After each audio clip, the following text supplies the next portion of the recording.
ಎಲ್ರಿಗೂ ನಮಸ್ಕಾರ. ಪ್ರೀತಿಯ SSLC ವಿದ್ಯಾರ್ಥಿಗಳೇ, ಇವತ್ತಿನ ವಿಡಿಯೋ ನಿಮಗಾಗಿ ಮೊನ್ನೆ ಬಂದಿರತಕ್ಕಂತಹ ಮಾರ್ಚ್ 2026 SSLC ಫೈನಲ್ ರಿಸಲ್ಟಲ್ಲಿ ಯಾರ್ಯಾರು ಫೇಲ್ ಆಗಿದ್ದರೆ ದಯಮಾಡಿ ಎಕ್ಸಾಮ್ 2 ನೀವು ಚೆನ್ನಾಗಿ ಮಾಡಿ ಅಂತ ಹೇಳ್ತಾ, ಹಾಗೆ ಎಕ್ಸಾಮ್ 2 ಟೈಮ್ ಟೇಬಲನ್ನು ತಿಳಿದುಕೊಳ್ಳೋಣ.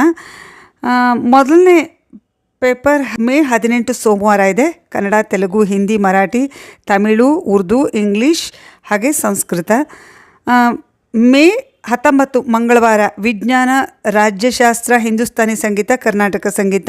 ಹಾಗೆ 20/5/2026 ಬುಧವಾರ ದ್ವಿತೀಯ ಭಾಷೆ ಇಂಗ್ಲೀಷ್, ಕನ್ನಡ.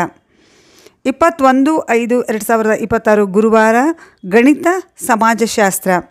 ಹಾಗೆ 22/5/2026 ತೃತೀಯ ಭಾಷೆ ಹಿಂದಿ, ಕನ್ನಡ, ಇಂಗ್ಲೀಷ್, ಅರೇಬಿಕ್, ಉರ್ದು, ಸಂಸ್ಕೃತ, ಕೊಂಕಣಿ, ತುಳು, ಮರಾಠಿ.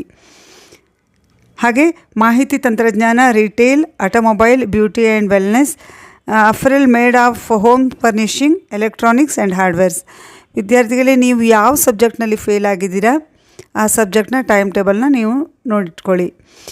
ಹಾಗೆ ಮೇ 23 ಶನಿವಾರ ಕೋರ್ಸ್ ಸಬ್ಜೆಕ್ಟ್ ಸಮಾಜ ವಿಜ್ಞಾನ. ಮೇ 25 ಸೋಮವಾರ elements of electrical engineering, elements of mechanical engineering, elements of electronic engineering, programming in ANSIC ಹಾಗೆ ಅರ್ಥಶಾಸ್ತ್ರ. ವಿದ್ಯಾರ್ಥಿಗಳೇ, ನಿಮ್ಮ ಈ ಎಕ್ಸಾಮ್ 2 ಟೈಮ್ ಟೇಬಲನ್ನು ನೋಡಿದ್ರಿ ಅಂತ ಅಂದ್ಕೊಂಡಿದ್ದೀನಿ. ಹಾಗೆ ಇಂಗ್ಲೀಷ್ ವರ್ಷನ್ ಟೈಮ್ ಟೇಬಲ್ನ ಲಿಂಕನ್ನು ನಾನು ಡಿಸ್ಕ್ರಿಪ್ಷನ್ ಬಾಕ್ಸಲ್ಲಿ ಹಾಕಿರ್ತೀನಿ, ದಯಮಾಡಿ ಚೆಕ್ ಮಾಡ್ಕೊಳ್ಳಿ. ಹಾಗೆ ವಿದ್ಯಾರ್ಥಿಗಳೇ, ಈ ನಿಮ್ಮ ಎಕ್ಸಾಮ್ 2ಗೆ ಆಲ್ ದಿ ಬೆಸ್ಟ್ ಅಂತ ಹೇಳ್ತಾ ಇವತ್ತಿನ ವಿಡಿಯೋ ಮುಗಿಸ್ತಾ ಇದ್ದೀನಿ. Thank you.